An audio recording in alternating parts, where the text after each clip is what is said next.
Namo Amida Butsu, Namo Amida Butsu, Namo Amida Butsu.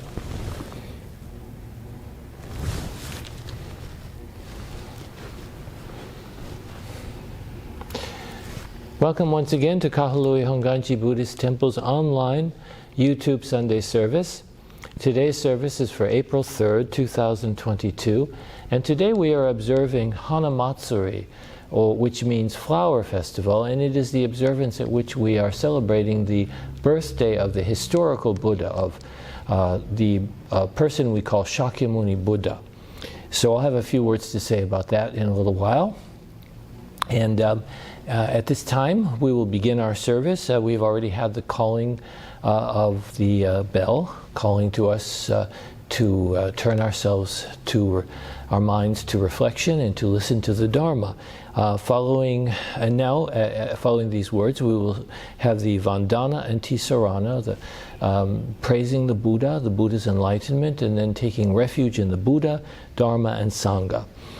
After that, we will have an aspiration for this event, for this service celebrating the Shakyamuni Buddha's birthday, and then we will chant Kansho to Amida. Following Kansho to Amida, we will recite the Golden Chain of Love, and then I will share a Dharma message with you. After the Dharma message, we will have the Metta, the chanting of the loving kindness meditation, followed by the singing of the Nembutsu. And then we will have some closing words and announcements. So thank you so much for joining us today, and let's begin our service now with our hands together as we recite the Nembutsu. Namo Amida Butsu, Namo Amida Butsu, Namo Amida Butsu, Namo Amida Butsu.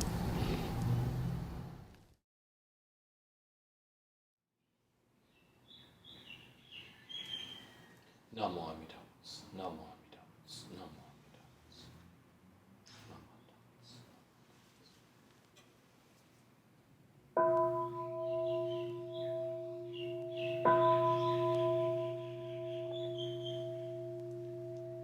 Namo tassa bhagavato arahato sama sambuddhassa.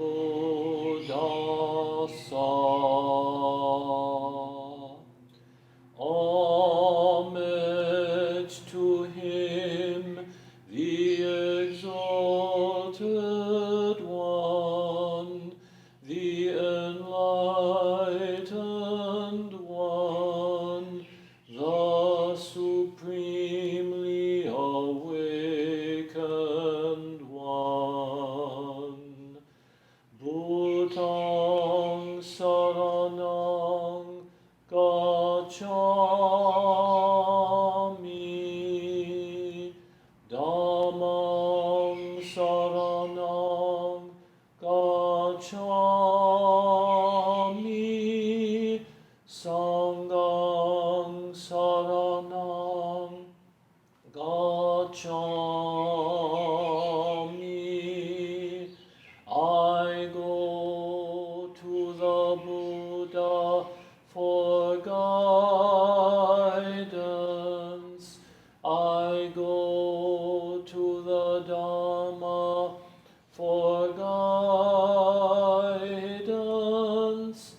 I go to the Sangha for guidance.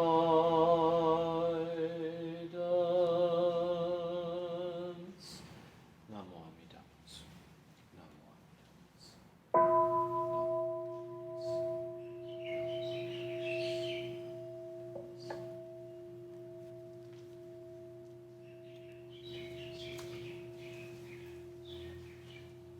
Namanda, Namanda.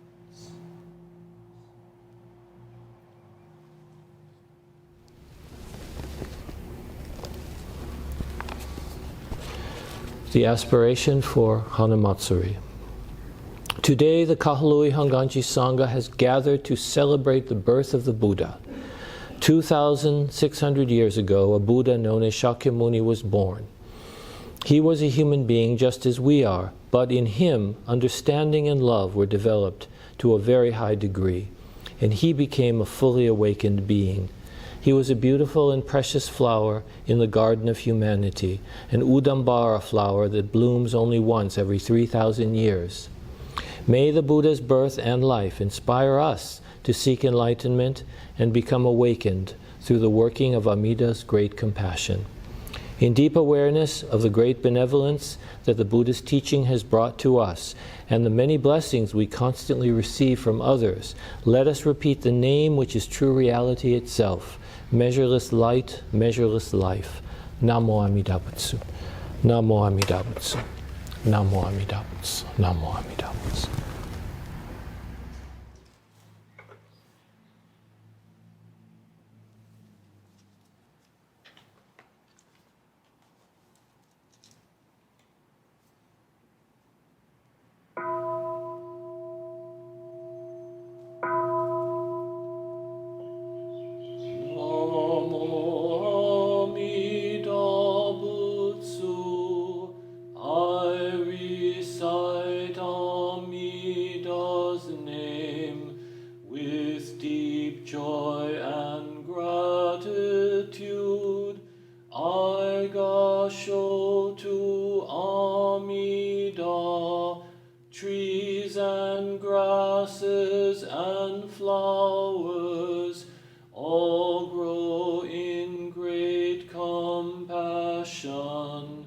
This light shines throughout the world.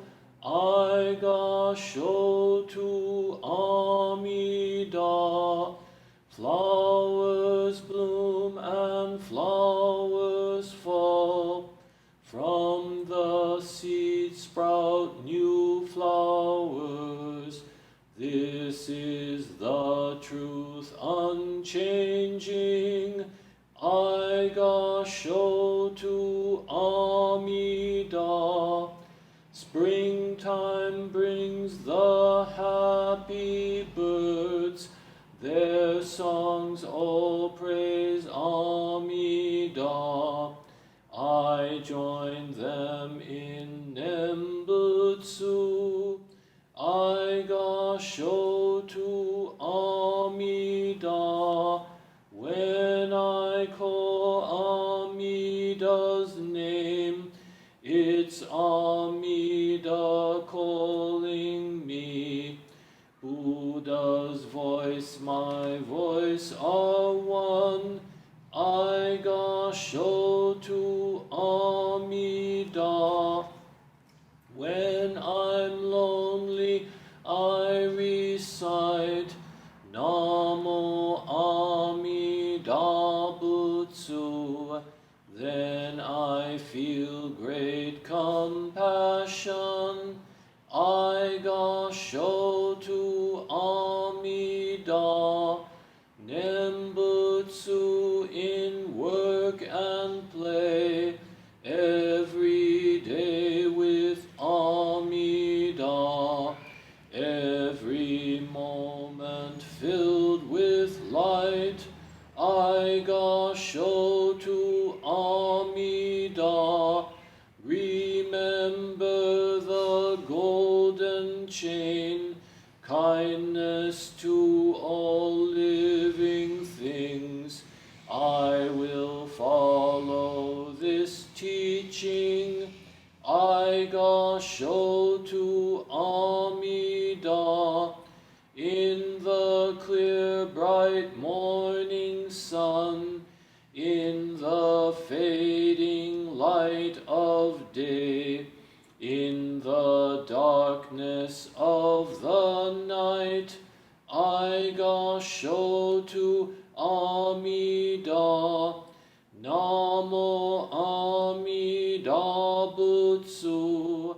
I live in great compassion. This great power guides my life. I gasho to Amida.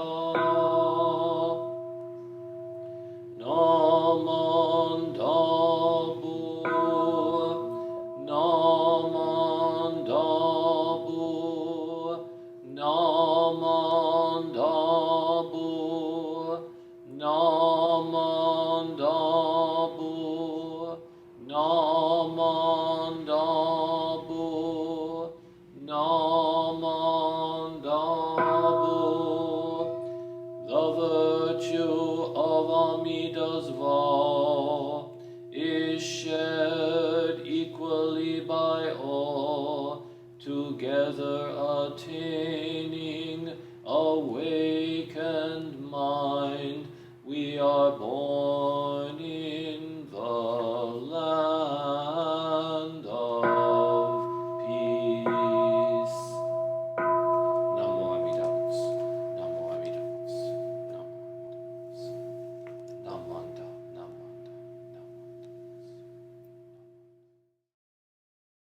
Golden chain of love.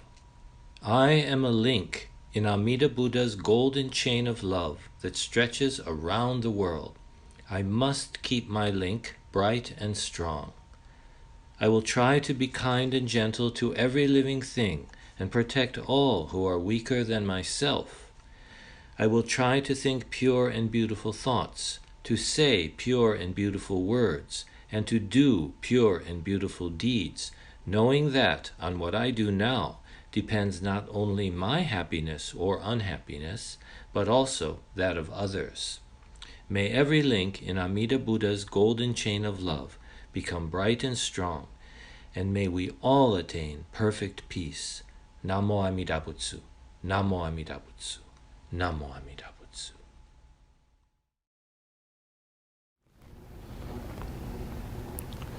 Well, welcome once again, and at this time I'd like to share some thoughts about the Buddha's teaching with you.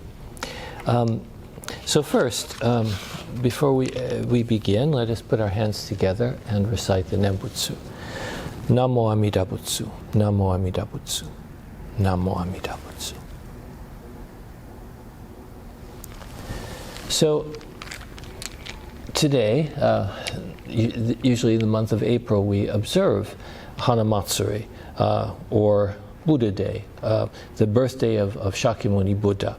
Hanamatsuri means flower festival, and it is that way because at the time of the Buddha's birth, it was said in legends about the Buddha's birth that he was born in a garden, and there's all kinds of stories and things about that. And part of the ritual of Hanamatsuri is the pouring of tea on the statue of the baby Buddha, and the baby Buddha is placed in this kind of house that's covered with flowers. It's called Hanamido. So that's part of the story, and we're not doing that now for the video, but we'll be doing that in the live in-person service here in the church. Depending on when you're watching this, it will be Sunday morning at 9 o'clock. But I'll try to get put some pictures of the Hanamido and the Buddha, statue of the Buddha in there, to show you at this point here in the message. So anyway, Shakyamuni Buddha was said to have been born about 2,500 years ago, give or take a few years or decades or so. It's not exactly certain when he lived, when the human being who became Buddha actually lived. And so, people might wonder or might ask the question, who is Buddha? Who was Buddha, and what's so important about the Buddha? So that's a very good question. That's what Buddhism is all about, always asking that question and reflecting on it, looking into it. What is this Buddha, this person who was enlightened, and what is enlightenment? So as far as his birthday is concerned, you always have to have a birthday of an important, spiritual leader or important person, founder of a religion. So, but the birthday itself is not in itself such a big deal. There's many stories, many myths, legends told about his birth. When he was born, he was Siddhartha Gautama, and the stories say that he pointed to the sky and to the ground, and just like the statue. Actually, I have it here. I'll show you the statue. So this is what goes inside the Hanamido. I don't know if you can see it very well, but he's pointing to the sky and then down to the ground, and that's supposed to be the newborn Buddha. So. And so and not only that, not only did the newborn baby point to the sky and point to the ground, but he also took 7 steps in each of the 10 directions, and he spoke as well. In the heavens above and on the earth below, I alone am the noble one. So that's what the stories tell us. He said this, and I don't know if Siddhartha Gautama, the newborn Buddha to be, just like any newborn infant actually did or said such a thing. Founders of religious traditions actually always quite often get exaggerated stories told about their infancy and childhood to show that that they were special, they were unique from the moment of their birth. And these stories emerged to demonstrate that the founder of Buddhism was not ordinary in any way. And so the infant who later became Buddha, the enlightened one, the awakened one, is made to say, I alone am the noble one. So for us, whether this literally happened or not is not the main thing, not the most important thing. I think one of the things that the story is trying to teach us is that when Siddhartha Gautama became Buddha, he woke up. That's Buddha means awakened one. He woke up to the world as it really is, and he woke up out of the dreamlike state, which actually we're all in which we see the world in a self-centered way, in many self-centered ways. Siddhartha awoke to oneness with all things, and he realized with great compassion and unconditional love that all beings are noble and unique. So he said, he's made to say, I alone am the noble one. He actually is speaking for all of us. He is articulating the nobility of all beings, every living being. He woke up to the infinite value and significance of life, which always exists in this present moment. So to be the noble one means to realize oneness with all beings. He was noble because he realized the nobility of all beings. So the important thing to remember as we celebrate Buddha's birthday is that not only was the Buddha born, Siddhartha Gautama was born, just like everybody else, but that within this life, he awoke to the truth of life, and he found a way to share this experience and reality with everyone. We are fortunate to have the teachings that he shared, because when we take them to heart, they completely change the way we experience and live in this world. Buddha's teachings help us to see the preciousness and significance of our life, of this life, to awaken to life, this moment of life, and to truly be born to life. We are born when we realize the preciousness of life. That's the true birth. Our physical birth is of course important, but we're not really born until we wake up. After many experiences and struggles in his life, Siddhartha Gautama became fully awakened. He became Buddha. And what does that mean? I'm not enlightened myself, so I can't really tell you exactly what it means, but I don't think enlightenment is just some transcendent or happy state of mind that we keep being. It's not just saying, oh, I'm enlightened now, I'm living in bliss, you know. It doesn't mean that. To be enlightened really means to be awake. That's the real meaning of Buddha. And it's difficult for us to grasp what that means. What does it really mean to be awake? As the Buddha was awake. But certainly an important aspect of enlightenment is that for the first time, when we begin to wake up, we start to appreciate reality just as it is. Enlightenment is the wisdom to see things as they are. Normally, we don't have appreciation. I mean, we live in reality, but we're always dissatisfied with it. We're dissatisfied with our life. We always want something more. We want something we don't have. And we're unhappy with what we have. So in the story of the Buddha's life, we're told that he was born into a life of luxury, and he was sheltered and protected from all the sorrows and troubles of life by his parents. By his father especially. However, it's impossible, of course, to shelter someone from the realities of life, to shelter a child or anyone else. Eventually we're going to encounter illness, old age, death, because everyone, without exception, must eventually face old age, sickness, and death. As soon as Shakyamuni Buddha realized when he encountered suffering, he could not rest until he discovered why this should be. He was sheltered from it, but then he inevitably discovered it, and he had to have answers. He went to search for answers. He needed to know the meaning of suffering.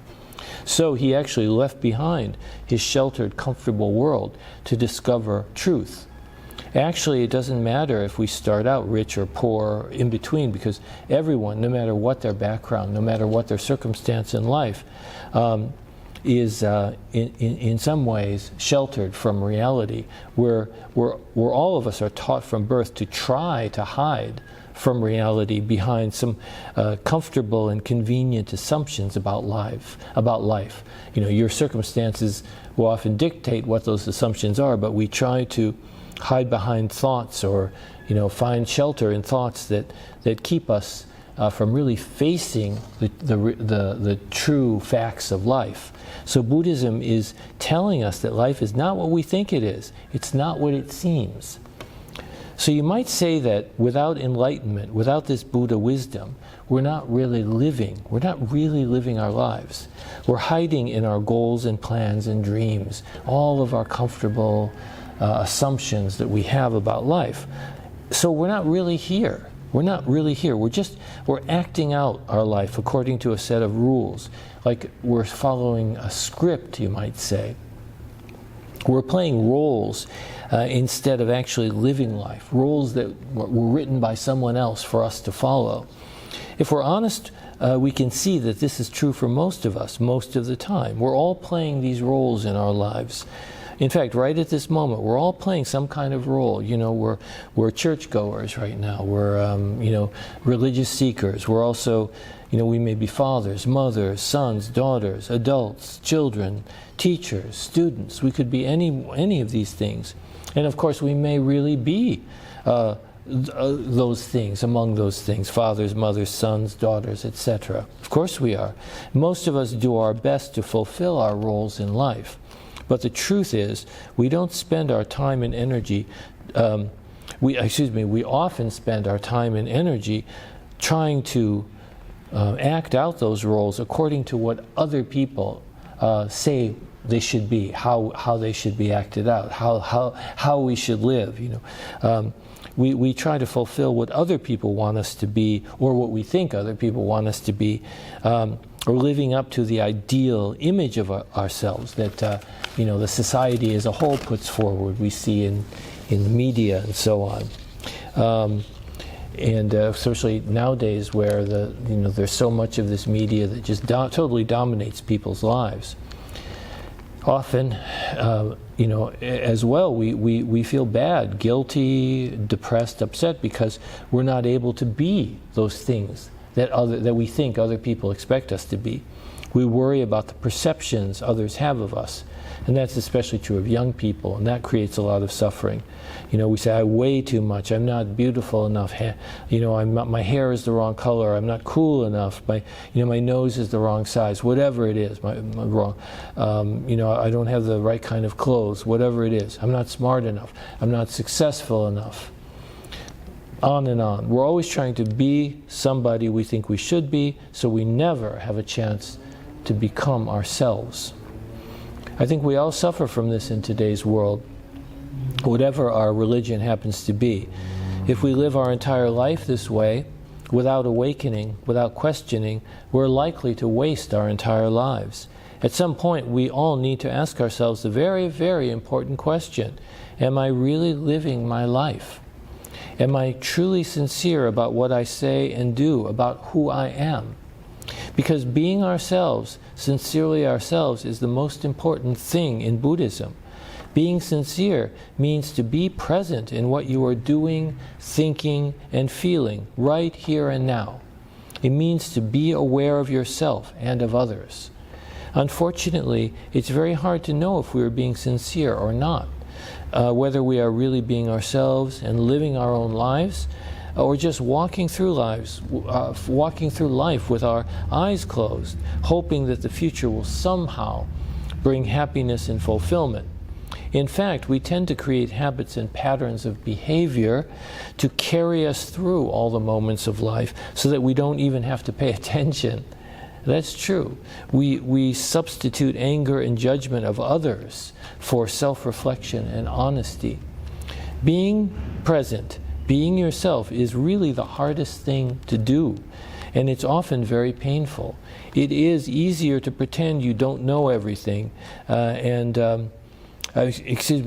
easier to pretend that you know everything. You know, it's easier to say, "Oh, I know it all. Don't tell me anything," and everything I do is right. It's easier to believe that about ourselves and to lash out at others, anyone who questions us or upsets our certainties. It's easy to do that. The Buddha taught that suffering comes directly from our attachments, from our delusion that the fulfillment of our uncritical desires will make us happy. Thus, we spend a lot of time seeking and preparing for happiness instead of experiencing understanding and inner peace. We think, when I complete this or that goal, when I get the things I want, when others praise me and confirm my illusions, my opinions, my beliefs, and so on, then I'll be happy. But this thinking about our life as something that will be complete when we get what we want, when this or that goal is fulfilled, simply creates more suffering, more anxiety and misery. Our minds are always filled with goals, plans, desires, hopes, and dreams, right along with our growing insecurities, conflicts, resentments, regrets, sense of failure and despair. In themselves, these thoughts and feelings are not real. No matter how important we think they are just ideas in our minds. The totality of your life, which is the life you share this very moment with all beings, that's your real life. This very moment, the life you are sharing this very moment with all beings, that's the only thing that is true and real. The only thing that's real and important. All the things we do in our everyday life are real and important in themselves, but they should not be done simply as a means to achieve something later on. The Buddha urged us to wake up to the significance and preciousness of this very moment, right now. Because if we think our real life is going to come in the future, in our hopes and goals and dreams, then that is where our minds will be, in our dreams. And this moment, the actual moment we are living, will just be something we do by habit, by rote. And to live by habit, to hide from or sleep through the actual moments of our life, is what the Buddha meant by suffering. In such a life, we are only interested in satisfying ourselves and can have no compassion for the suffering of others.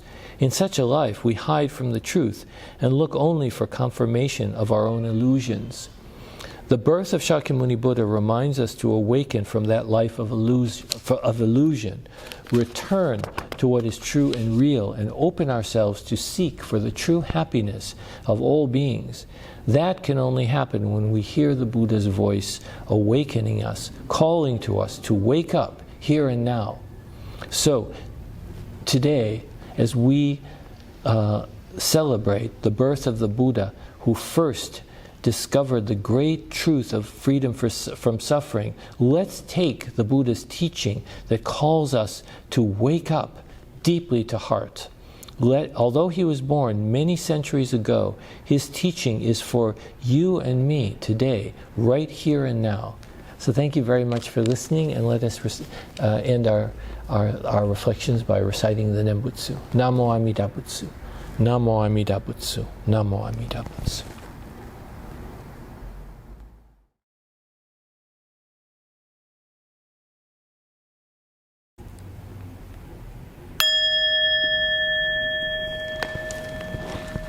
May all beings be happy and well. May no harm or difficulties come to them. May they live in peace and harmony. May I be happy and well. May no harm or difficulties come to me. May I live in peace and harmony. May my family be happy and well. May no harm or difficulties come to them. May they live in peace and harmony. May my teachers be happy and well. May no harm or difficulties come to them. May they live in peace and harmony. May my friends be happy and well. May no harm or difficulties come to them. May they live in peace and harmony. May strangers be happy and well. May no harm or difficulties come to them. May they live in peace and harmony. May my enemies be happy and well. May no harm or difficulties come to them. May they live in peace and harmony. May all beings be happy and well. May no harm or difficulties come to them. May they live in peace and harmony.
Well, thank you very much for joining us today for our YouTube Sunday service for Kahului Hongwanji and for our Hanamatsuri celebration.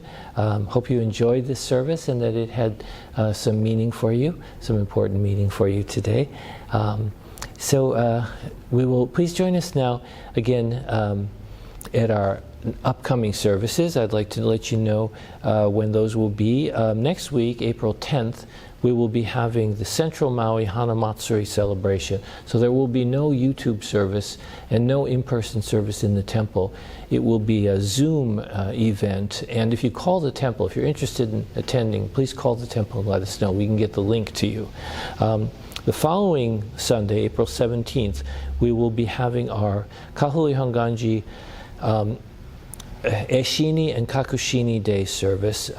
Now, this is those are two figures in the history of our Buddhist denomination, and who are women, and they and so that this observance sort of focuses on women in Buddhism, and we will be having a guest speaker for our in-person service. That will be April 17th. Her name is Nalani Archibek, and she is a member of the Makawao Hongwanji Buddhist Temple, and so I'm sure that you will enjoy listening to her if you're able to make it to the temple for that in-person service, April 17th at 9 a.m.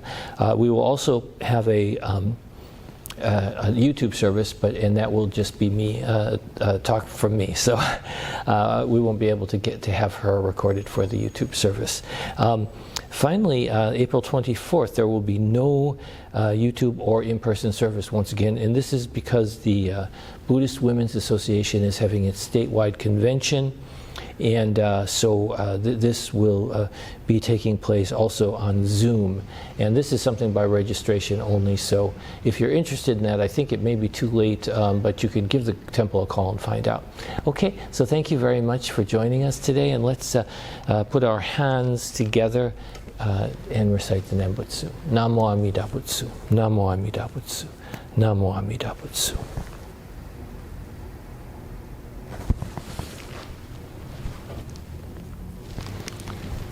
Namo Amida Butsu. Namo Amida Butsu. Namo Amida Butsu.